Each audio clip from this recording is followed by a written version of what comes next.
Hey guys, Kevin here with etrailer, and today I'm going to be taking a look and showing you how to install etrailer's line of slipper springs. So when it's time to replace your slipper spring, there is a quick and easy way to measure for it so that you can make sure that you get the right one. First thing you want to do though is also make sure you know what the axle capacity is, because that's a real quick, easy way to kind of look it up on our site if you go through our little facet guide. From there, also, you're going to want to lift up your trailer so that there's no weight coming down. Basically, just lift it up from the frame and let your axle hang. And then you can take your tape measure, place it at the end of your slipper spring, and run it over. And we're going to get it to the center of that bolt that's holding it on the other side, which in our case on this one is 24 5/8. And if you had your slipper spring out, same deal, just from the end over to the center of that eyelet.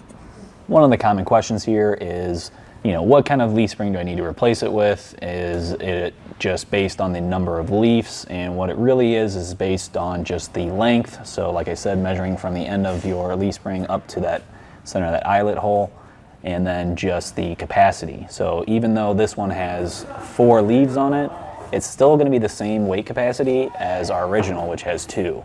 As you can see, the metal is just a little bit thicker on each of these leaves versus this one.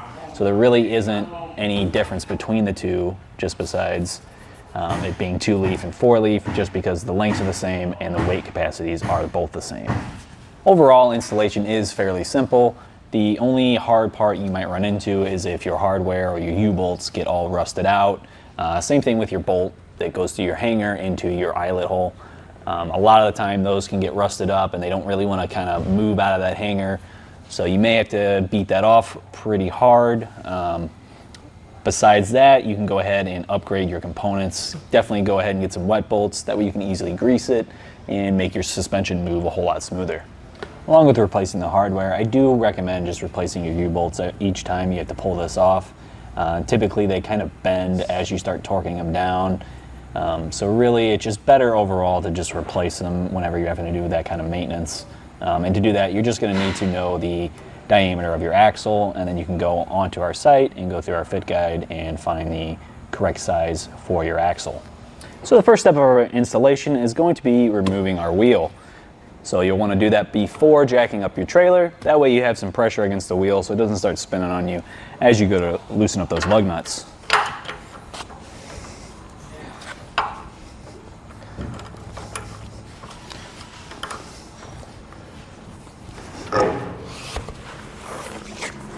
I've gone ahead and I've placed a jack under our axle, because the second that we take off our U-bolts here, our axle is going to want to drop.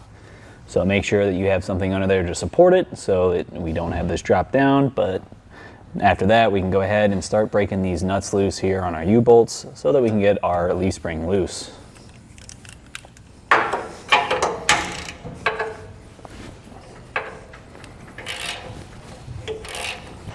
You can hear just how rusty that is. At this point, I would definitely recommend replacing your U-bolts. With how rusted out this is and how terrible that sounds, it'd be a good idea to just go ahead and replace them. So I've kind of gone back and forth between each of these a little bit, just so I can get this nice and loose. I don't want to get it pinched on one side and make it too hard to get the other nut off, especially with how bad it is right now, with how rusted out these are. So we'll just keep working at this and get this fully off.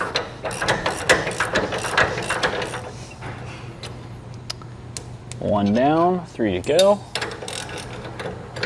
Now that we have our U-bolts out of the way, I'm going to go ahead and take out our bolt and our hanger that holds onto our leaf spring.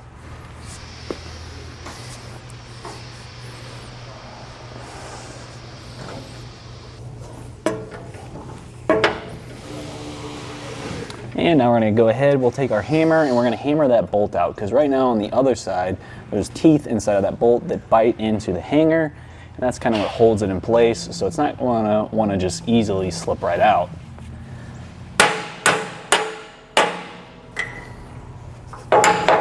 You have to kind of maneuver. There is a bit of rust buildup in here.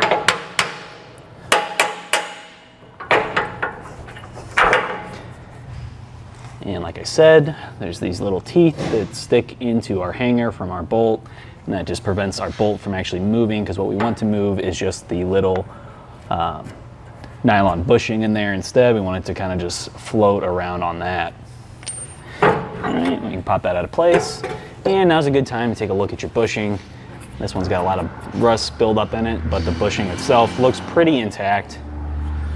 If you wanted to, now would be a great time to swap out your bolts with some wet bolts. That way you can easily lubricate them and you get a nice bronze bushing with it instead. All right, now we got our new etrailer slipper spring, and we're going to just slip that right into our collar.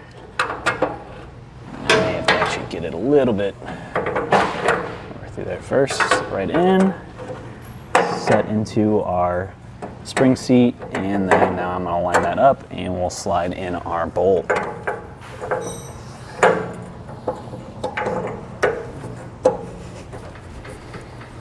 This one's wanting to give us a little bit of a problem, so we may have to persuade it with a hammer from the inside. There we go. And then we will beat it the rest of the way in with our hammer so those teeth grip back into our hanger. So as you can see, those teeth right now are preventing us from going in. What we're going to do is just hit that head of that bolt with our hammer until the bolt head meets up fully with our hanger. As you can see, the head of our bolt is fully seated up against our hanger. And if you look at the other side, you can see that the body of the bolt is fully come up to our hanger, and then all we have sticking out is our threads. So we're good to go. We can go ahead and put on our nut and get this tightened down.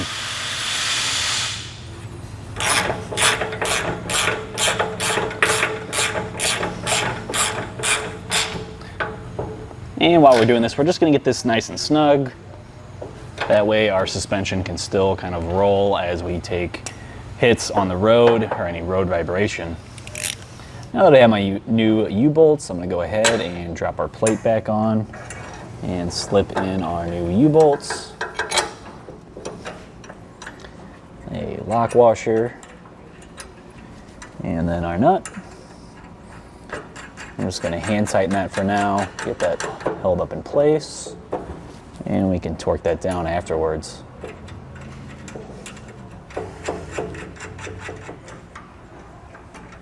All right, as I'm doing this, I'm also alternating back and forth. That way, all this goes down nice and evenly. That one's done. Now that we have this all nice and torqued down, we can go ahead and repeat the same process on the other side. Well, I think that about does it for today's look and installation of eTrailer's line of slipper springs. My name's Kevin. Thanks for watching.